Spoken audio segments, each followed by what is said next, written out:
was like, dang, like this kind of different. 16 doing this? Wait, hold on. I feel like I wasn't vocal enough, and now that I am finding my voice more, I'm older now, so I know exactly what I want to do. Having businesses, and I'm the youngest person in the room, and everyone's like, well, how'd you do that? Like, today's episode explores how the newest and also even the youngest creative voices can make the biggest impact. Today's guest is a model, dancer, actress, singer, and the youngest designer to showcase their clothing line at New York Fashion Week. Please welcome Kheris Rogers. Kheris, thank you so much for joining me today. yes, thank you for having me. Of course. Now, before we get into it, we had I like to bring conversations that we had off camera, on camera.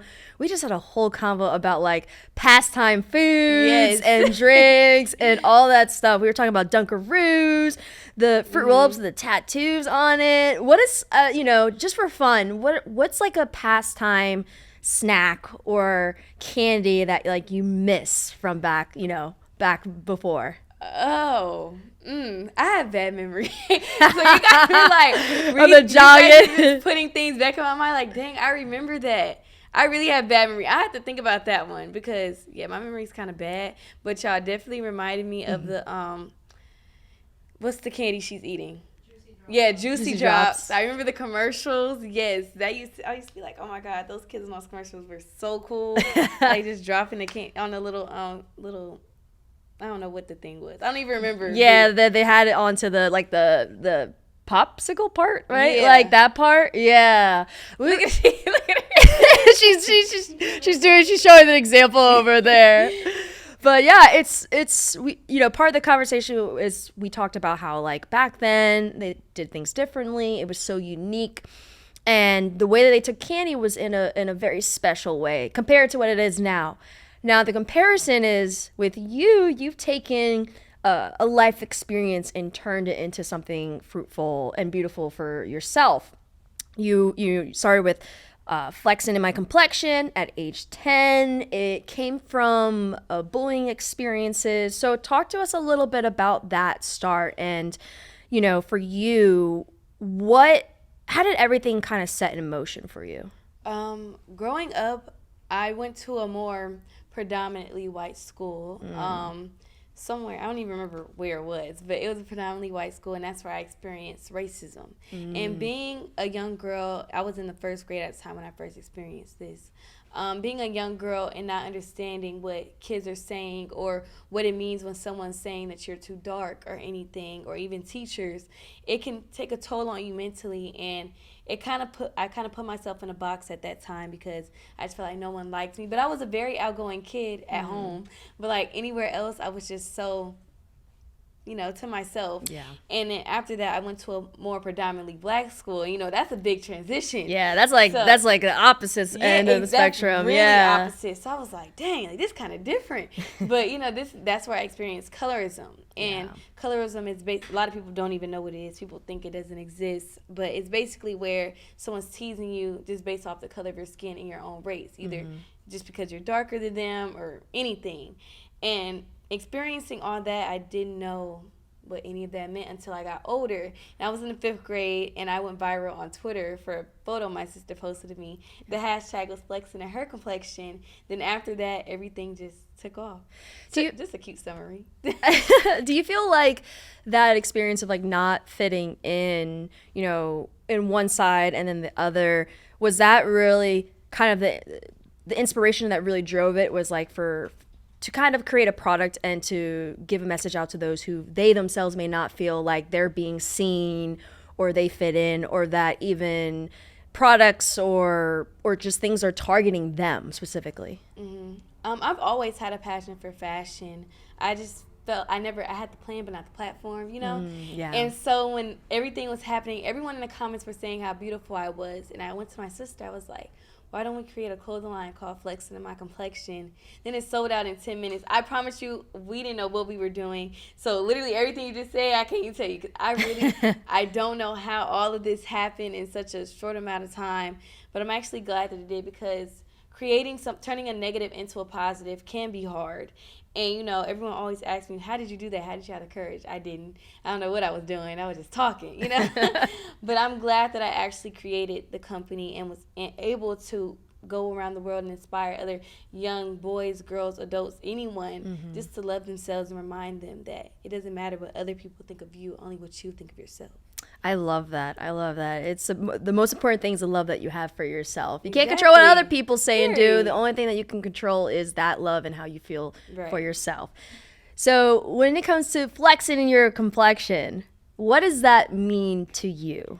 Flexing in my complexion means to me that I'm not listening to nobody. I know my dark chocolate is beautiful. Okay, girl. Yes. I am that girl, okay? That's what it means for me. It means differently for everyone, no matter what you're going through. It can mean that you don't care how your hair look. You finna flex, okay? Okay. It doesn't matter. It's different for everyone in their scenarios and what's going on in their lives. But it's mainly just to uplift you and make you feel comfortable in yourself. Man, honestly, I wish I had your energy when I was younger. I really say that. It's so inspiring because it took me longer to get to that point of being okay in my skin, being all right with myself. And then, the same thing you were saying, colorism is an issue. And I feel like we don't talk about that as much compared to maybe racism. But I feel like your story and your brand is really bringing light to things that a lot of us go through in varying different degrees, but also showing like, hey, no matter what, like, love yourself. And that love that you're emitting in your brands, I mean, it's driven your success. And so I want to ask you, how has it been like for the last couple of years building this brand and really getting that message out to everyone? I feel like it's been a struggle. I feel like everyone mainly knows me for the company. For the past few years, everyone's always known me for flexing my complexion. And now I'm transitioning into doing other things as well, where it's like people know me more for other stuff. I'm like, dang, why didn't you struggle more on this? Why Yeah. But I feel like it's been such a great journey. I'm still growing. I'm only 16. I have so many more things to do in my life. But I'm so proud of myself, even though I feel like I still can do so much more. I'm just glad I'm where I am right now. She could do so much more. 16 doing this? Wait, hold on. That is awesome. Man, you inspire me. I wish when I was 16, I was like this. like I told you, I'm 31, so it took me a while to get to the point. That's so impressive. And I think that, like, that's something that I think many people should give more credit to individuals your age. Like, the younger generation are just so more in tune with themselves, more accepting, and showing, like, hey, you should love yourself. Honestly, that message didn't come until your generation started coming up more, where it's like, hey, let's accept people for who they are. Right. So I gotta give you your flowers. I'm not gonna wait till a little later. I gotta give you your flowers now. So for you, what has been the most challenging part about the whole experience of building your brands, not even just like with that one side of a vertical of your business, but just overall? I feel like being vocal. I feel like the past few years I wasn't really vocal on what I wanted or anything like that. But I'm still young, but I was younger. But I feel like I wasn't vocal enough. And now that I am finding my voice more, I'm older now, so I know exactly what I want to do with my life, what I want to do with the company. I just wish that was probably the most challenging for me, I would say. If you don't mind me asking, what do you felt like was holding you back from being vocal? Probably because I thought everyone's ideas were better than mine. Really? My ideas probably were great. I just, never said them, Yeah. I think for me, I was always worried about what other people thought. Because when I was younger, I definitely had some bullying experiences. And I got to the point where, like, unfortunately got into, like, a little bit of people pleasing. And I had to learn how to get out of that. And I was so afraid to be vocal and to even speak up for myself in certain instances because I was so afraid of the confrontation or afraid of what others would say, especially online. It can be very, very ruthless online. But, you're young and you've been navigating the online space. Like, how have you been able to navigate that aspect of, like, people being negative online? So now these negative actions and maybe low-key kind of trolling and bullying that you've experienced in face-to-face person. Now it's, I'm sure there's some people not being nice online. So how have you been able to navigate that? Are they going to say it to me? That's the real question. That is a good question. That's the real question. I don't really read comments like that, or my sister would delete them before I see them. So if she did, I don't really look at them. I don't care to. It ain't gonna affect me because I still know I'm that girl too. But for other people, I know a lot of my friends, they struggle with stuff like that, and even I've read some of their comments. I'm like, dang, if that was me, I wouldn't know what to do. What would I do if I was in that situation? It's kind of hard when, you don't know someone and you just see them talking about you or just have an opinion on everything that you're doing, your every single move. That's tough. I don't know how some people do it because I wouldn't know what I would do. I'd be like, dang. I probably would disable my account. Like, these folks are crazy. Well, hey, if they're going to hate, all they're going to do is just hate on your success. Because, you were the youngest design to showcase at New York Fashion Week. Gotta give you a clap for that one because that is awesome. Tell us a little bit more about that experience. That experience was crazy. I knew nothing. I didn't understand what was going on. That whole week was so crazy. When we first got the email about it, I was like, girl, be quiet. Like, get out of my face. No, we're not doing New York Fashion Week. You're joking, But after it happened, I feel like I didn't process it till, way after. I was like, everyone kept asking me. I'm like, dang, what? I remember we were in a hotel room. My mom was like, you're the youngest designer to ever showcase the New York Fashion Week. I was like, huh? What? How did you figure that out? And it was just all crazy. I'm just so glad that I was able to do it. I'm glad that I was able to, create a path for another young Black girl to go behind me and do the same thing, maybe even younger, Yeah, and sometimes these moments can change your trajectory in different ways, right? When one door opens, it can open many. So what was the impact for you from that entire experience? Ooh, the experience is amazing. I don't even know. It's like you're like, I'm still thinking about it. I'm still thinking about it. Like, wow. I really don't know. It's just when everything was happening so fast for me at that time, where even I've heard so many other people say they're not able to process things till years later on when things are happening, and that was the case for me. I feel like we didn't process it the way we should have at the moment and used it to our advantage. But I'm glad that whatever happened in that time, it was meant for me, and I'm glad that I'm in the space I'm supposed to be at the moment. Absolutely. And was there anything that you learned throughout that experience? Because New York Fashion Week, that's like a whole different level, a whole different side of the industry. Was there any takeaways that you took from that experience? Not to sit in everybody's makeup chair. That's one main thing. And also that to be comfortable in all the places that you are and be vocal. Also, like I said before, I wasn't really vocal. To be vocal is one thing that I've learned during that time as well. And to just always be confident in yourself. Never be afraid of the position or place that you're in at that time, and just always hold your head up high. And with that, I'm actually curious. This is a kind of like a additional question. So when I started working in the entertainment industry actually around your age. I was 17 years old, and I worked for like Red Bull and Converse and all these other companies like on the marketing side.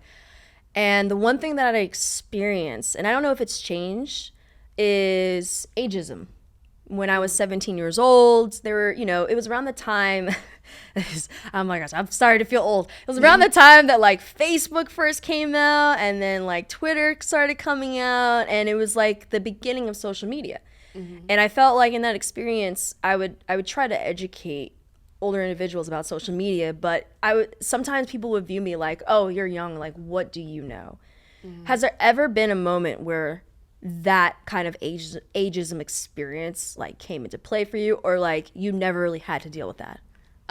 Yeah, most definitely. I've been in rooms with people who are twice my age, having businesses, and I'm the youngest person in the room, and everyone's like, well, how'd you do that? Like, there's no way you did that. How are you, like, and it's just like, well, I did it. Like, you can't take that away from me. I just feel like, you can start anything at any age. And I feel like with a lot of older people, they're stuck in this mindset of you have to be in your late 20s, your 30s to figure out your life, or you figure out your life when you're in college. Mm-hmm. No, we could start middle school, high school, elementary, whenever. You could start whenever. If you want to start a company, you can start it now. If you want to be a real estate agent, you'll bet to be Googling and going to a community college or something about real estate. I don't know. Do something. Yeah. And I feel like they're all stuck in this mindset of you just have to be older to start all these businesses or do whatever you believe you want to do.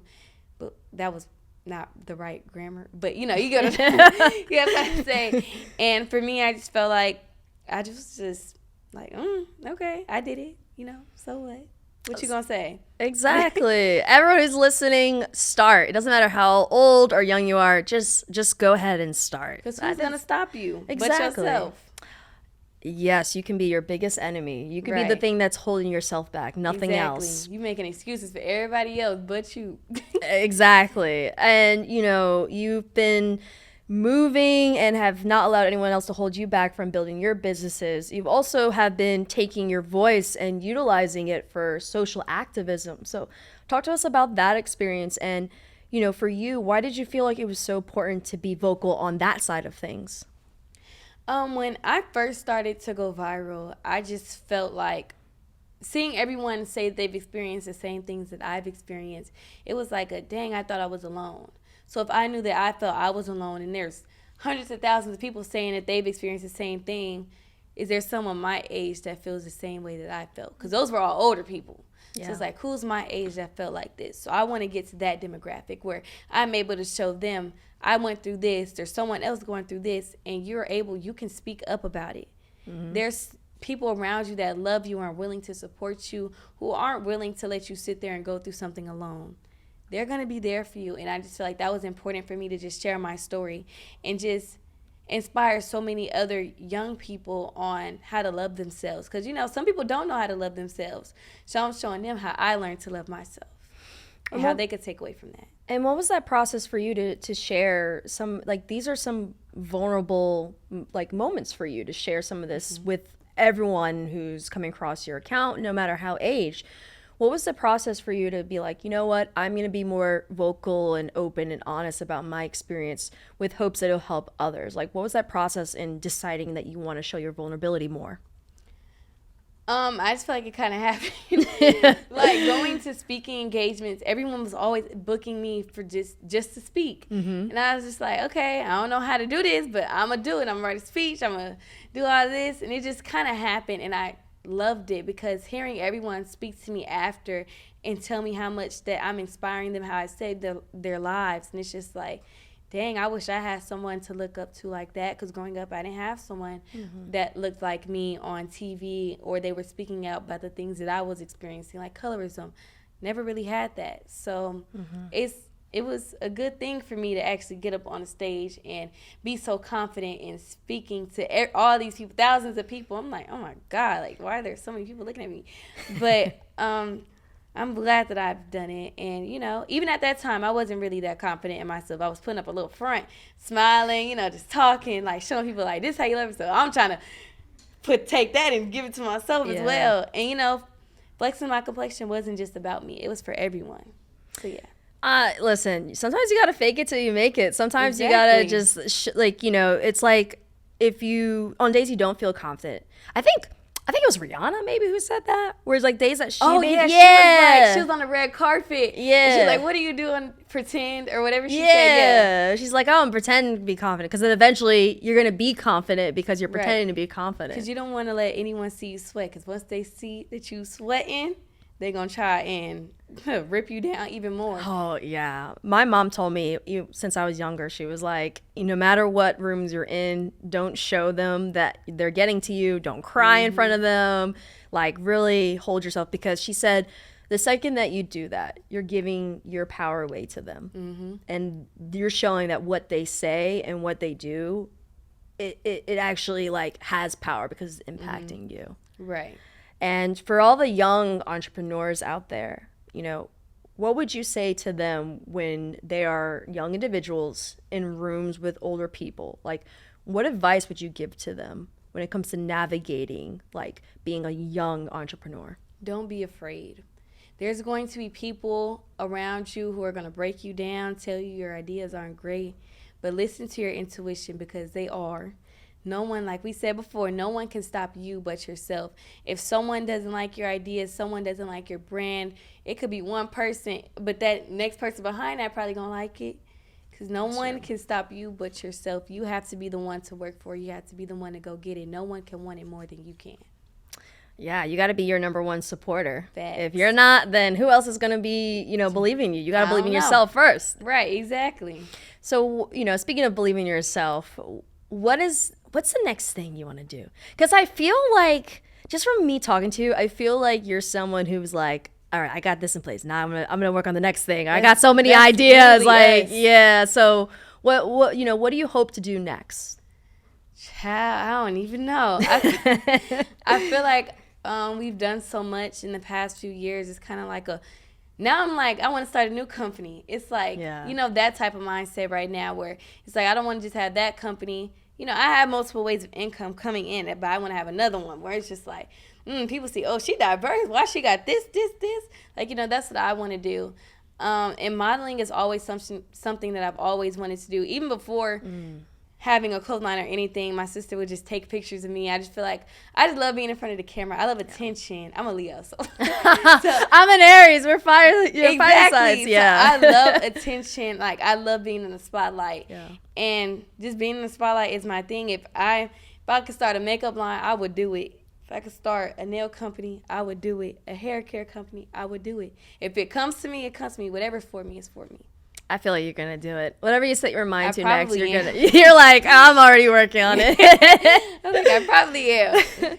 But when it comes to doing these additional businesses, sometimes you have to be the one that invests back into yourself, whether it's investing money, investing resources.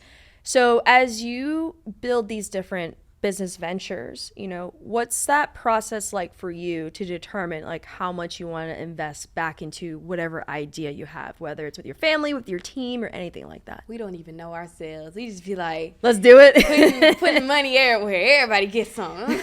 That's really how we are. It's probably not a good thing, but it all pays off in the end. And if something doesn't work, it doesn't work. That was just another lesson to be learned. All your ideas aren't always going to work for you. We've had ideas that's made us hundreds of thousands of dollars, and the next idea doesn't. So it's like, it's kind of the next idea might bring you down. We're like, dang, like, what did I do different with that one that I didn't do with this one? But it's a learning process. I feel like being an entrepreneur, you're learning along the way. Even the biggest, who are billionaires, they're still learning all the way. I'm sure they're not perfect, even though we may think they are. They're not. They lose money. They make money. It's all part of the process.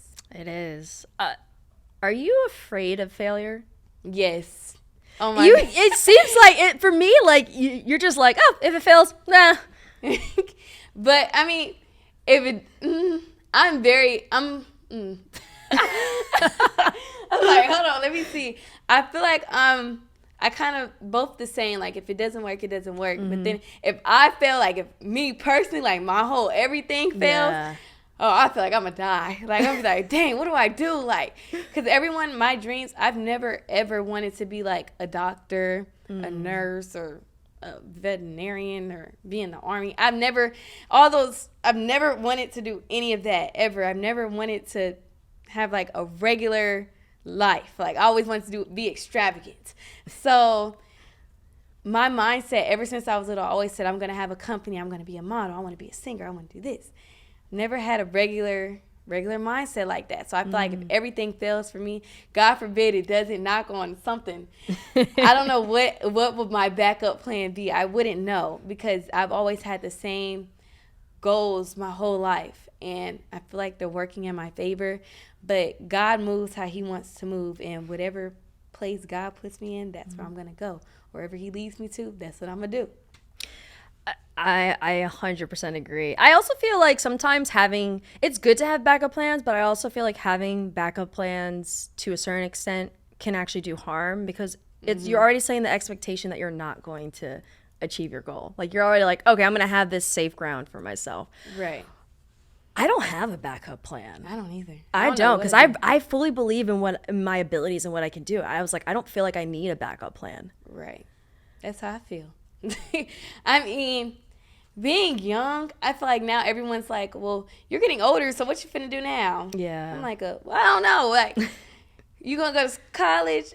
I don't know what I'm doing. Obviously, I'm gonna go. I still don't know what I'm gonna do. Like, what am I gonna go for? What am I gonna do after that? Like, am I still gonna continue what I'm doing now? It's so much to think about. It's literally so much to think about. And even recently now, I've just graduated high school a year early. And my mom. Congrats. Thank you. I graduate tomorrow, period. Ah! But my mom, she's like talking about college already. I'm like, girl, I didn't even know I was going to graduate. Mind you, my sister thought I was still a junior in high school. And she was like, this is so random. I didn't even know you was a senior. I'm like, God bless. She was like, are you serious? Like, did you like cheat your way through? Like, what's going on? I'm like, no, I started the middle school year. But like, even now, like my mom just talking about all this stuff. I'm finna get stressed. I'm like, child, I'm not ready. I want to stay a kid forever. That's how I just feel. Because once you get older, I feel like everything changed. Like everything just changed around you. Social media, or how do I want people to look at me now? Like, I'm not going to be the little girl everyone looks up to. I'm going to be older. Like, do I still keep that little girl image where she wears big hair? She's so cute. She has these cute photos. It's like dang. What am I gonna do? Just be you. Right. Listen, you can still have fun and be older. That doesn't go away at all. Exactly. But I feel like you're in a position where even if you go to college, you're in a position where you can develop into whatever way you would like to. Because there actually are. The cool thing that I'm starting to notice is there are more universities and colleges that are starting to consider the fact that there are people your age that want to be entrepreneurs. They want to be content creators. They want to move away from the 9-to-5 life. Everyone, mind you, it's like everyone wants the lifestyle. It's crazy. Yeah. But the thing is, like, they don't understand how much work goes into wanting that lifestyle. Right.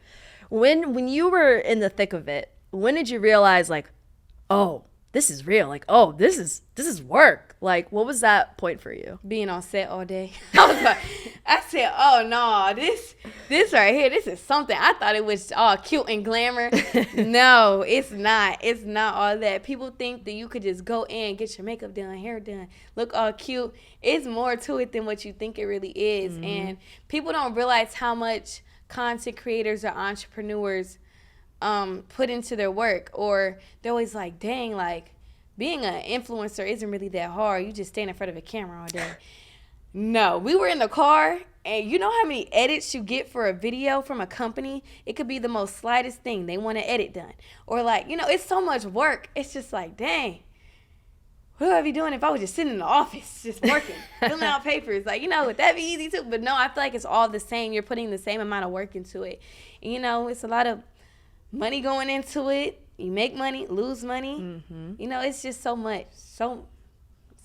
It's hard. It's hard out here. Yeah. There's like pros and cons to everything, right? And those are some of the cons that maybe not a lot of people see, but having someone like you be able to say, like, yeah, it's amazing, but like there's more work you got to put into it. I think having that balanced perspective would really help people know, like, can they do it? Do they want to do it? Because it's this life is not for everyone. It's not. It's not. But I have to say the benefit with having a career like this is that you could do some really dope collabs. What is your dream collab? Like, who or what company or brand like would you want to collab with? Rihanna. Oh, listen, that's like the top of the top. Right, that's the top of the top. I feel like I can. I hope so. I hope so. I've collaborated with so many people that I've never even dreamed of collaborating with, or that I thought I couldn't. So I know the sky's the limit. I feel like when I say I can do it, I can do it. I actually manifested. This is so crazy. I worked with SZA. I played in her music video, young, whatever, in her. I don't even know what the character was, but I was in her music video.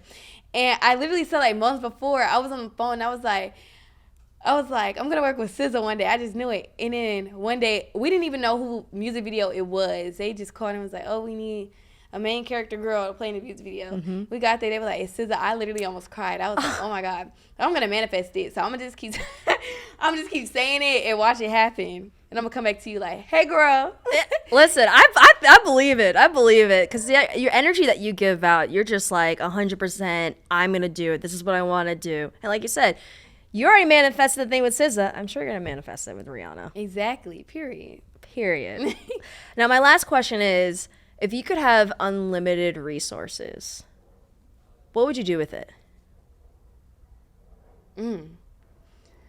Use it to my advantage. I'm like, I don't even know what the resources I got right now. I don't even know what to do.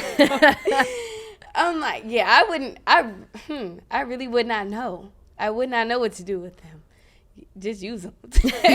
Just use them. That's all I can say. Just use them. Use all of them. You know, anything, any room that you're in, any people that you're around, use them to your advantage. Use, not like that, but you know, people around you, they're willing to help you if they're genuine. They're willing to help you because this whole industry, I feel like a lot of it isn't genuine. So when you find genuine people, keep them around for as long as you can, because they're going to tell you to someone, you're going to tell them to someone. Help each other out.